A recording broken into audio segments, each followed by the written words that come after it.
Moi, je suis dans la gratitude Mais d'avoir eu on la est famille que privilégié. j'ai. Angelo, si t'es pas d'accord pour dire qu'on est privilégié, j'arrête le podcast. On est privilégié.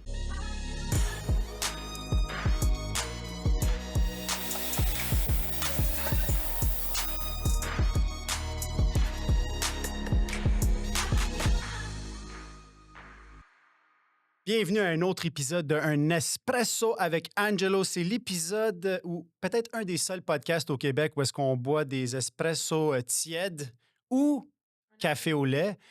Ah, bonjour, Chanel Alpin. Merci d'avoir accepté l'invitation et salute. On se fait un petit cheers. Je suis tellement content que tu sois là. Je suis vraiment contente d'être ici, moi aussi. Ah, quand je t'ai demandé de venir sur le podcast, tu m'as proposé 8 heures du matin et tu t'attendais que je te dise c'est trop tôt. Mais moi, je me lève à 5. Là, si c'était pas de la technique, on aurait commencé à 8. Mais je suis content que tu sois là.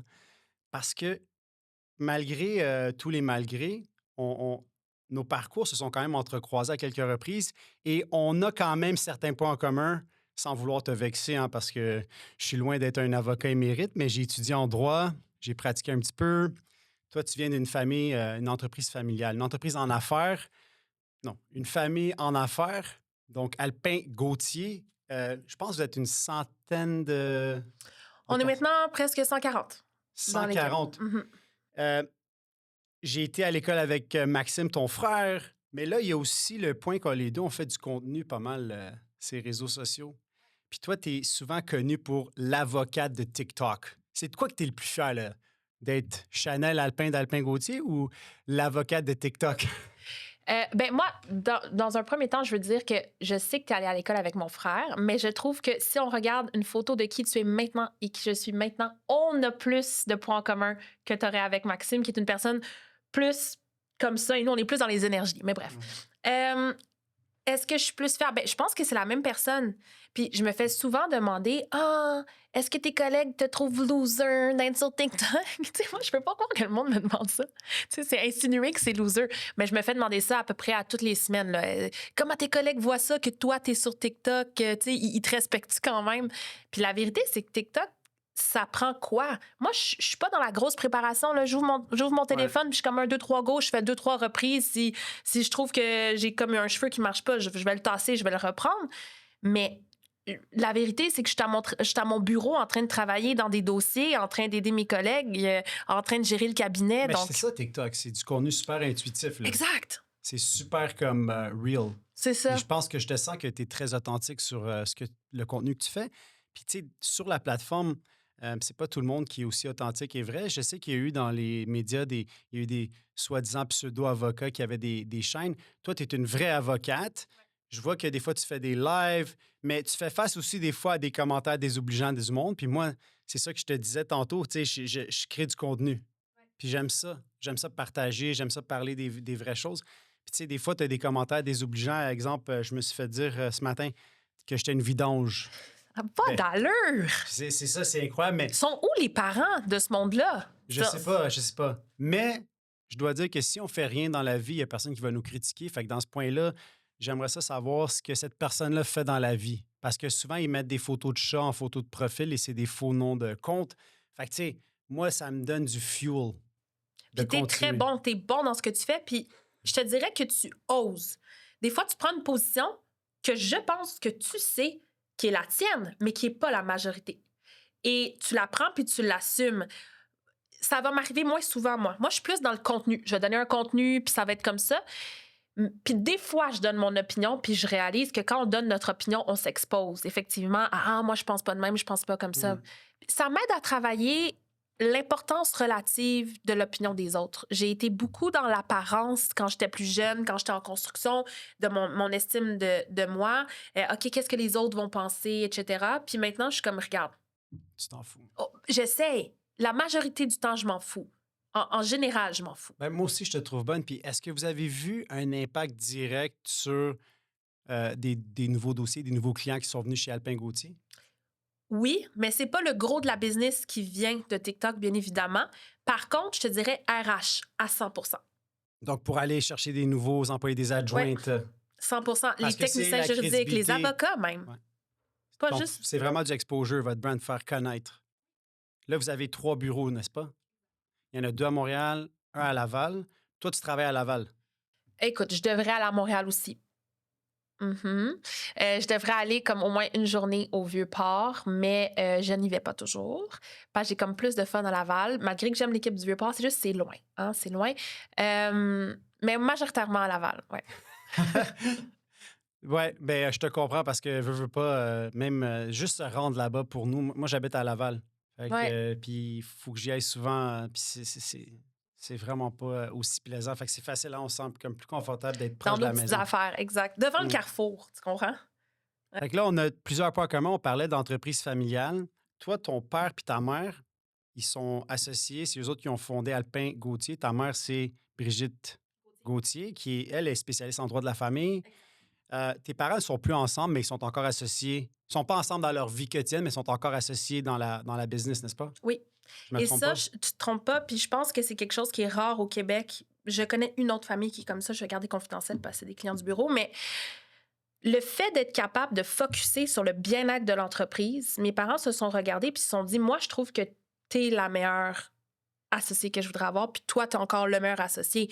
Donc, on va rester associés, mais l'ambiance que ça a dû être pour une couple de mois, tu es en train de te divorcer, tu te demandes beaucoup de choses, là, tu te demandes... Mais j'imagine qu'ils ne sont pas déchirés la chemise sur le dos. Ils ont dû avoir quand même... ça a dû être assez... La légende dit que ma mère a écrit un one-pager d'entente de séparation, de divorce en fait, parce qu'il était marié, et que mon père l'a lu et l'a signé. Fait que c'était tout à l'amiable. Tout à l'amiable. Puis toi, comme quand tu étais jeune, comment tu as vécu ça? Moi, j'étais comme un peu plus vieille. J'ai tellement eu une belle enfance que les petites affaires par rapport, je les voyais gros. Tu sais? Tu sais, quand t'as pas de problème, tu penses que t'as des problèmes. Hein? Donc ça, pour moi, c'était gros. Là. J'étais comme, oh mon Dieu, mes parents se divorcent, oh my God. Mais ils ont fait ça vraiment cool. On n'avait pas d'entente de garde. Tu sais, on était plus vieux, genre 14-15 ans. Fait que c'était, tu vas où est-ce que tu veux. Très, très amical, très orienté vers les enfants. Donc, pour nous, c'était vraiment... Ça l'a bien passé, mais au début, c'était un big deal. Ouais. Puis toi, parce que toi et ton frère, vous êtes devenus avocats. Est-ce que c'était toujours depuis que tu es jeune, tu savais que tu voulais être comme papa et maman ou... Je sais pas pour toi, parce que toi aussi, t'es devenu... t'as été avocat, puis là, tu payes plus ta cotisation, c'est ça? Ben, on pourrait rentrer dans les détails, mais en fait, durant la pandémie, j'ai pas fait mes formations continues. Moi, je veux que tu redeviennes avocat, puis je veux te mettre sur mon site juste pour le fun. Ben, Come on. on sent ce défi-là. Mais là, il faudrait que je me mette en... Il faudrait que je contacte le Je vais barreau du t'aider. Québec. Je vais t'aider. Mais, OK, mais je réponds à ta question. mais ouais, c'est ça. Oui. Clairement, vous êtes passionné par le droit. Oui. Ça se voit, ça se sent. Tu sais, je le vois, toi et ton frère, vous êtes des passionnés. Ouais. Moi, je pense que, ultimement, c'était pas ma passion. Je pense que je l'ai fait beaucoup pour la famille. Tu sais, moi, il y a personne dans ma famille qui avait un bac ou qui était à l'université. Fait que d'aller... je me rappelle d'aller chercher mon diplôme, là, puis de regarder mon père, mon grand-père, puis de voir la fierté. Puis je me suis dit, c'est pour ça que je l'ai faite. Parce que on s'entend, c'est pas... pour moi, c'était pas l'affaire la plus passionnante. Après ça, j'ai juste eu un petit passage. J'ai fait le stage. J'ai travaillé dans un gros petit cabinet, mais ça, non? Puis après ça, c'était un petit cabinet. Puis après ça, je suis retourné dans l'entreprise familiale. Mais la fierté de nos grands-parents immigrants quand Ouais. tu es avocat, il n'y a rien qui compare. Ma grand-mère est d'origine syrienne de la ville d'Alep. Puis, tu sais, je blague toujours que si mon père était en train de se noyer, elle crierait « À l'aide! Mon fils avocat est en train de se noyer! » Tu comprends mon point? Elle le dit beaucoup. Elle le dit beaucoup. Mais... Fait que toi, depuis que tu étais jeune, est-ce que tu savais que c'était ça que tu voulais? Je pense que oui, mais la beauté de la stratégie de mes parents, c'est qu'ils nous ont jamais forcés. Ils étaient comme, devenez ce que vous voulez, mais soyez bons et éduqués. Fait que tu peux être ce que tu veux. Là. J'aurais pu, tu sais, au début, j'étais comme, je vais être mannequin, je vais être vétérinaire, je veux être ballerine. Parfait, mais sois bonne. Sois la meilleure dans ce que tu veux faire. Et éduquée. Fait que si t'avais dit, je veux être TikTok famous. Ouais. Je pense qu'il aurait voulu que je fasse un bac dans quelque chose, puis que je sois la meilleure. Je pense pas que je rencontrerais les critères. Pour juste ça, non. Puis tu sais, en ce moment, vous avez repris l'entreprise familiale, right? Vous êtes rendu partenaire avec vos parents. toi, tu as fondé un groupe qui s'appelle le groupe La Relève, qui est vraiment pour les gens en entreprise familiale. Euh, Dernièrement, tu m'as demandé de faire une petite collaboration avec vous parce qu'il y a un événement qui s'en vient à la fin mai. C'est quoi exactement La Relève? Groupe La Relève en famille, en affaires, ça fait 10 ans que ça existe. Reviens 10 ans en arrière, je suis jeune avocate, puis je trouve que je suis pas servie dans les lieux de réseautage traditionnels. Je vais à la chambre de commerce, c'est bien, mais je suis ni une fondatrice d'entreprise, ni une banquière, ni une employée. Puis je suis un peu mêlée à travers tout ça. Donc, je rencontre une fille extraordinaire qui s'appelle Edith Arsenault, que tu connais peut-être, qui est la présidente de Boutique Séduction et Romance, qui est une entreprise familiale dans les Il y objets a une grosse érotiques. boutique à Saint-Léonard ici. Ah ouais, ici, c'est big. Ouais, c'est comme, on dirait un genre de... En tout cas, c'est énorme, là. Ouais, Je suis ouais. allé, je pense, une fois, mais comme tu t'y perds. Ouais. OK, t'es allée une fois. Fait que Donc, c'est elle, la fondatrice de la boutique. c'est pas la fondatrice, c'est la repreneur. OK, elle a C'est reprise. une entreprise familiale. Ah, voilà, je savais pas. Ouais. Donc, c'est vraiment... Son industrie est très intéressante. Elle a ses défis au niveau de la publicité. Tu sais, elle est restreinte dans tout ce qu'elle peut faire au niveau de la publicité, etc., les heures d'ouverture, bon, bref. Et là, elle m'explique qu'elle est en affaires avec sa famille, puis elle a des défis. Puis là, je suis comme, moi aussi, j'ai des défis. Puis on rencontre un autre gars qui s'appelle Alexandre Raymond, qui, lui, est chasseur de tête comme son père. Puis il est comme, ah ouais, les filles, nanana. Fait que finalement, on part ce groupe-là, groupe La Relève en famille en affaires, dont le but était de rassembler tous nos amis qu'on connaissait, qui étaient comme nous, qu'on voulait se retrouver ensemble puis partager les bonnes pratiques. C'est ça l'importance hein, d'avoir un groupe d'attache, des gens qui vivent des choses similaires à notre réalité. Puis là, on se comprend parce que c'est vrai que les gens qui sont en affaires, mais que c'est pas une entreprise familiale, ils connaissent pas vraiment c'est quoi ce qu'on vit au quotidien. C'est pas juste beau. Tu sais, mon frère et moi, des fois, on va se parler assez rough. Que probablement que si j'appelais les normes du travail, puis j'étais comme ah! Il y aurait un petit On dossier. pourrait t'en parler aussi. Encadre-nous si on appelait un homme du travail, qu'est-ce qu'il dirait de la façon qu'on se parle des fois? Des fois, c'est rough. Ouais. OK? Non, mais parce que c'est ta famille, puis tu sais qu'ils vont être là no matter what. Fait que tu Exactement. te permets d'aller plus loin que si c'était juste un associé ou peut-être on aurait une certaine limite. Un collègue qui me donnerait un travail que je juge bâclé. Je dirais ah, t'es-tu sûr que c'est ta dernière version?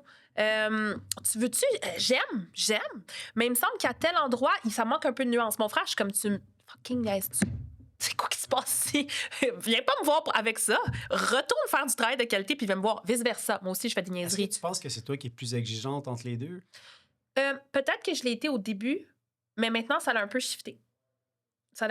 Maxime, je trouve qu'il est vraiment rendu sur son X, pour pas prendre une expression qui est très dite, là, mais c'est la vérité. Il est vraiment... Maxime, là, il fait en sorte que l'entreprise est payante. Il gère le cash flow, il est bon. C'est ce qu'il fait. Moi, je suis genre... Fait que c'est l'intégrateur, toi, t'es plus la vision, la culture. Moi, je suis dans les énergies, on a du fun. Mais je pense que le fait que je sois là, c'est aussi la visibilité, l'attraction vers le brand et les RH. Tu sais, à un moment donné, ça peut pas être payant si c'est pas plaisant. Mais lui, je pense qu'on a une petite dualité saine où est-ce qu'il est comme, toi, ce que tu dis, c'est mou, versus lui, il fait les sous. Donc, c'est ça, mais on est complémentaires. Ça prend un mix des deux, clairement. Puis clairement, tu as l'air d'avoir du plaisir dans ce que tu fais. Pas que Maxime, il n'y en a pas, mais tu sais, je l'ai vu à votre cocktail que vous avez fait là, cette année. Puis je pense qu'il y avait quand même des grosses annonces. Puis tu vois que lui, il est moins confortable de s'adresser, de parler... Alors qu'il est bon, là, je pense qu'il est pas bon. Lui, il veut lire le t'es comme une speech. naturelle.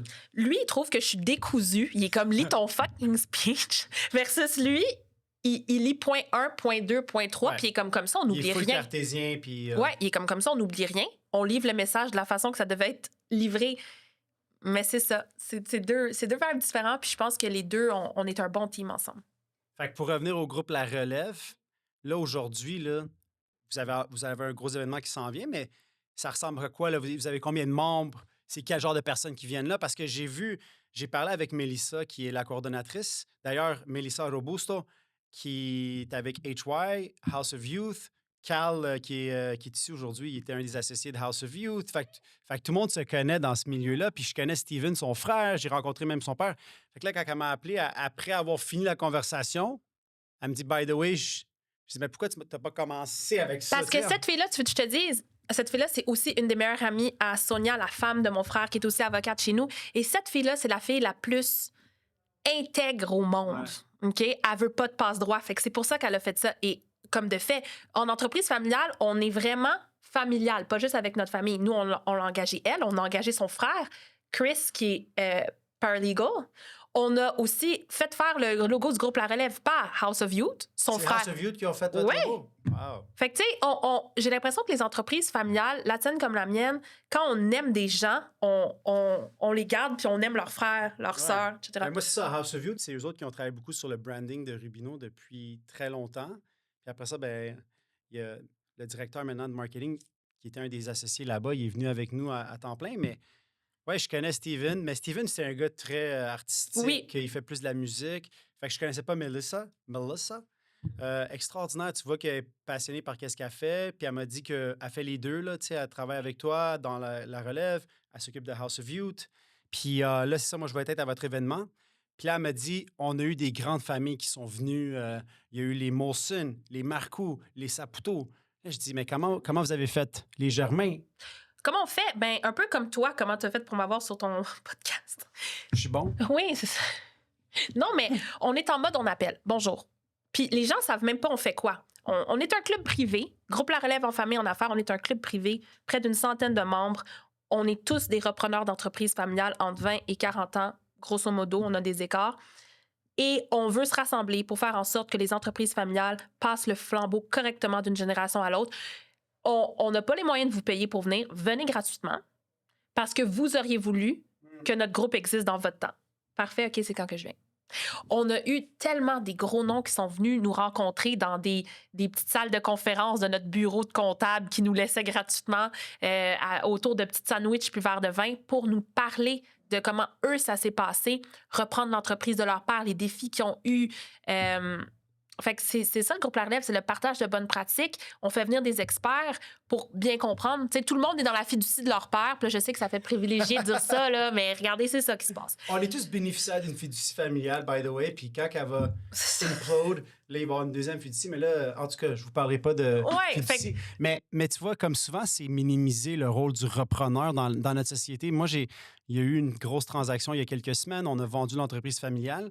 Puis un des commentaires qui revenait beaucoup sur les réseaux sociaux, c'était « Hey, le fils à papa, dans le fond, c'est le père qui a tout bâti, puis les autres, ils ont vendu », sans connaître du tout le travail qui a été fait d'un bord puis de l'autre pour amener l'entreprise à un niveau qu'elle peut être vendable, entre guillemets. Mais ça, c'est un des les misconceptions qu'il y a dans notre société, que le bâtisseur puis les repreneurs, c'est les profiteurs qui ont juste comme surfé la vague, qui ont dansé sur le stage qui a été bâti par la... Mais moi, je pense que de la même façon qu'aujourd'hui, on l'a amené à ce niveau-là, on aurait pu tout détruire aussi. Combien de situations que la deuxième, troisième génération arrive et l'entreprise s'écroule? Beaucoup. Ça aussi, ça arrive, là. Beaucoup. Je pense qu'il ne faut pas minimiser le travail des repreneurs, mais reconnaissons le privilège. Je t'explique.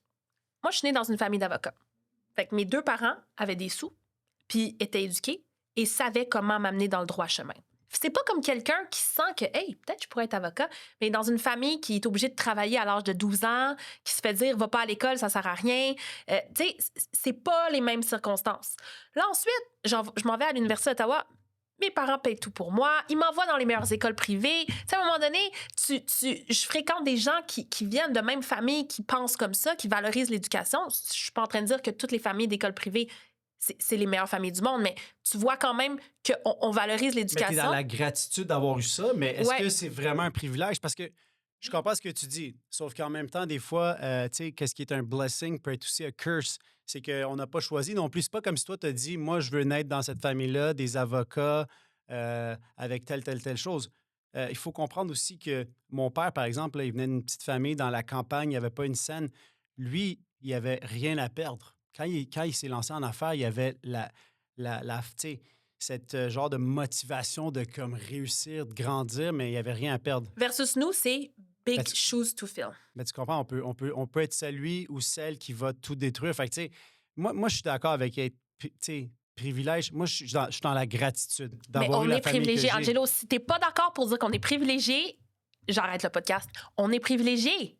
Je vais dire que... T'as jamais manqué de nourriture. C'est sûr, mais ça, moi, je vois ça comme la gratitude, vraiment. Puis je suis vraiment heureux de où est-ce que je suis, où est-ce qu'on est arrivé dans la vie, d'avoir eu la chance de faire des études supérieures. Tu sais, je sais qu'il y a bien du monde qui n'ont pas cette chance-là, puis je regarde juste ma ma future femme, elle n'avait pas de famille. Fait qu'elle a dû travailler à partir de l'âge de 16 ans. Fait que, tu sais, je le sais qu'on est chanceux, mais en même temps, c'est plus de la gratitude que de me considérer je suis chanceux. Tu sais, c'est pas comme, OK. je pense pas que j'ai gagné la loterie. Il y a bien du monde qui nous voit des fois comme on a gagné la loterie, tu sais. J'ai acheté un billet puis j'ai gagné. Il y a eu beaucoup de Non, tu as travail. travaillé fort. Mais OK, tu sais quoi, je vais settle pour ça. C'est un mix. C'est un mix. C'est vrai. On est quand même né dans la famille qu'on est né, mais il a fallu travailler fort. C'est un mix.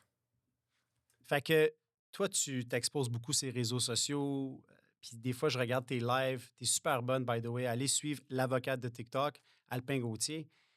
Euh, Il y a bien des gens qui vont faire des commentaires désobligeants. Comment tu vis avec ça au quotidien? Euh, je pense, ça part de, c'est-tu un vrai profil ou un faux profil? Je pense qu'il faut qu'on se dise collectivement que les commentaires négatifs des faux profils, c'est directement poubelle. Mm. Les commentaires positifs des faux profils, j'aime ça un peu. Ils sont comme « Ah, t'es belle, je t'aime, love you too », tu sais, il n'y a pas de problème. Mais les commentaires négatifs des faux profils, je pense qu'on doit entraîner notre cerveau à discréditer ça immédiatement.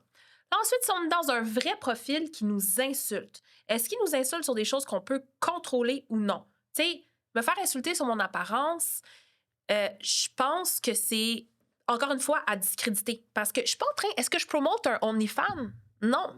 Est-ce que je suis en train de promouvoir une Non, puis routine en plus, beauté? tu donnes des conseils. C'est plus un service que tu offres. Donc, un commentaire négatif d'un vrai compte sur quelque chose que je contrôle pas et qui n'a pas rapport avec mon contenu, je discrédite aussi. Alors, ça nous laisse quels commentaires qu'il faut qu'on vraiment se positionne puis qu'on se pose des questions. C'est les commentaires de vrais profils avec des commentaires négatifs sur notre contenu. Puis là, après, ben, viens, on peut pas plaire à tout le monde. Fait que, si je peux m'ajuster, je vais m'ajuster. À un moment donné, j'ai fait une erreur, puis il y a quelqu'un qui me l'a dit, puis j'ai ajusté parce que j'étais comme, ouf, elle a raison. Tu te rappelles-tu de l'affaire? Comment il s'appelle l'acteur? C'est-tu Jonah, je sais pas quoi? Jonah Hill? Ouais, sa blonde surfeuse. En tout cas, il y avait, je pense, je sais pas si c'est cet acteur-là, mais c'est un acteur qui avait une blonde qui était surfeuse. Puis il lui disait genre, hey, il faut que tu arrêtes de surfer, il faut ci, il faut ça, faut. Tu sais, je mets mes limites, puis il faut que tu respectes mes limites, j'aime pas ça que tu surfes. Gars, Il voulait contrôler ça. Il voulait contrôler sa blonde. Puis sa blonde avait exposé les messages. Puis moi, j'avais parti un TikTok un peu rapide, tu sais, pas trop préparé, puis j'étais comme la gang. Moi, je pense pas qu'il faut exposer les messages. Puis je pense que si j'étais l'avocate de la blonde de Jonah Hill, je lui aurais dit enlève ça et excuse-toi. Parce que, j'ai pas expliqué de parce que, mais dans mon parce que, c'est parce qu'elle s'expose à de la grosse diffamation, puis je trouve que elle a peut-être besoin d'en parler puis d'expose, oui. Il y a le côté légal, mais aussi moral de la chose c'est une conversation privée. Ouais, mais en même temps, lui était en mode contrôle malsain. Mais bref, j'ai fait quelque chose de trop rapide qui reculait la cause de la violence conjugale. Puis là, rapidement, du monde avec des vrais profils qui me suivent d'habitude me disait Chanel, ça marche pas. Va falloir que je me désabonne. Puis là, j'étais comme, explique-moi.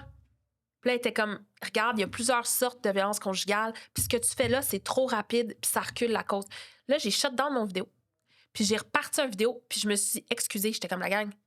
Là, je me reprends parce que là, vous avez raison.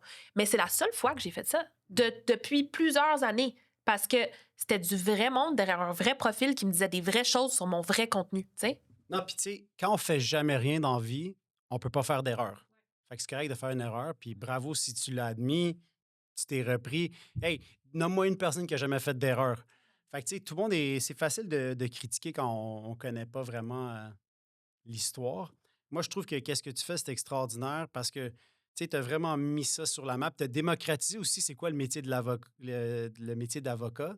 Puis j'ai vu aussi, tu as fait un livre pour les enfants qui était Un avocat, ça se mange pas ou ça. L'avocat qu'on ne peut pas manger. Qu'on ne peut pas manger. Tu sais, je trouve ça le fun parce que c'est pas ça qu'on penserait. Tu sais, quand on pense à un avocat, on pense à quelque chose de très sérieux. Puis toi, tu amènes ce côté-là aussi plus vibrant. Fait que c'est extraordinaire. Comme vraiment, je te félicite. Moi, je te suis. J'invite les gens à te suivre. Souvent, tu vas donner des conseils à des gens. Puis on sent que tu es full ouverte. Tu sais, tu le fais pour les bonnes raisons. C'est pas juste pour essayer de vendre ou de proposer quelque chose. Je sais que tu as des nouveaux projets qui s'en viennent. Je pense que tu as un petit scoop peut-être pour nous. Tu sais, nous, on aime ça. À un Espresso avec Angelo, il y a souvent des petits scoops. Fait que je te cède la voix si tu as envie d'en parler. Si tu n'as pas envie d'en parler, it's up to you. Non, j'ai envie d'en parler. Est-ce que je suis autorisée d'en parler? Non. Mais j'en parle parce que je suis la personne de l'énergie avec quelqu'un d'énergie. Donc, mais tu m'as dit que ça sortirait à un moment que je suis quand même pas en train de trop voler le scoop. Exact. We're good, right? OK, parfait. Donc, Alpin Gauthier, on est avocat et notaire et on a aussi un comptable à l'interne et des fiscalistes. On est en affaires depuis 1978, grâce à mon père, évidemment. Mais là, on s'est dit, c'est quoi la prochaine étape? Dans quelle industrie on aimerait œuvrer? Arriver de façon humble, faire nos devoirs, faire nos classes, mais qu'on pourrait avoir une valeur ajoutée. Qu'est-ce qui est connexe? Et c'est comme ça, roulement de tambour, qu'on a pensé à l'agence immobilière, à Lepin Gauthier. Donc, on a vraiment une belle agence boutique de courtières immobilières qui sont aussi avocates et qui représentent nos valeurs dans notre cabinet d'avocats et de notaires, mais dans l'industrie de l'immobilier. On est un nouveau joueur dans le courtage, mais on n'est pas un nouveau joueur dans le droit immobilier dans lequel on œuvre depuis longtemps. Je veux dire, des vices cachés, on les a plaidés. Tout ce qui est analyse de la possibilité de faire un projet ou pas, on en a fait. Donc, on a les notaires aussi in-house, on a le volet fiscal, la publication du bail. Tout notre savoir, on veut le mettre à profit dans le milieu de l'immobilier. Fait qu'on arrive de façon humble, mais confiante. Fait que tu vas aller plus vers du commercial, vers du résidentiel? Les deux. Je pense qu'au début, il faut faire notre nom. Donc, on va vouloir être en mode, on prend toutes les opportunités, mais j'ai quand même un plan par rapport à mes clients franchiseurs. Comme tu le sais, je fais beaucoup de droits de la franchise avec mes collègues. Puis, les franchiseurs sont souvent à la recherche de bons emplacements. Ouais. Fait que d'après moi, je suis capable de faire une offre cool pour eux. C'est tellement ça, parce que veux pas, tu veux développer, tu veux ouvrir des franchises, ça te prend des bonnes places, ça te prend un bon courtier qui va te proposer des bonnes places. Mais si tu arrives, là, clé en main, tu as ton courtier immobilier, tu as ton avocat qui s'occupe de tes contrats de franchise, je trouve que c'est extraordinaire. Comme c'est vraiment une bonne idée. À la fin de la journée, c'est un big brand deal. Si jamais tu as besoin d'aide pour ça, je me porte volontiers. Mais comme je tu veux. sais. Moi, On va je veux sûrement faire quelque chose. moi, je veux qu'on travaille ensemble, c'est sûr. Ouais. 100% sûr. Ouais, je sais pas, j'ai une bonne vibe. Puis d'ailleurs, on va être ensemble le 21 mai pour la relève. Moi, c'est la première fois que je vais aller dans un de vos événements. Fait que, ouais, je sais, mais je veux pas, tu sais, j'ai la tête dure, hein, c'est pas de ma faute. Fait que, pour vrai, c'était vraiment cool de t'accueillir ici. Puis, continue, je te félicite. Je trouve que votre parcours, il est inspirant. Vraiment. Puis, tu sais, toute ta famille, autant ton père, ta mère, tu sais, je vous vois aller, puis c'est le fun. Je suis pas encore un client parce qu'on n'a pas vraiment. J'ai jamais fait de dossier avec vous, mais là. Non, mais attends, moi, je veux pas entendre ça. Parce que tout le monde va mourir. C'est Je vais faire ton testament, mon maudit. Tu sais, je veux pas entendre ça. Ouais, mais non, mais oui, mais je vais te donner un premier mandat, là, on va s'en parler. Mais merci, Chanel Alpin, Alpin Gauthier, l'avocate de TikTok. Peut-être un petit mot de la fin. Un mot de la fin, mais je sais pas. Tous les beaux compliments que tu m'as donnés, c'est moi qui étais l'invité, c'était pas moi la host, mais je te les renvoie. Puis je veux te dire que j'adore te suivre, puis j'ai hâte de voir tes projets qui s'en viennent parce que je sens qu'il y a quelque chose de big qui s'en vient pour toi. Je sais pas. Je sais pas. Comment qu'il disait mon ami Francis Parent-Valquette? Il disait I don't know where I'm going, but I know how to get there. Littéralement, je sais pas où est-ce que je m'en vais, mais d'une façon, je sais que je vais m'y rendre. Dans quel exactement, je sais pas. Je me suis lancé dans plein de choses en ce moment. Fait que, a bit all over the place. Fait que c'est à suivre. À la prochaine.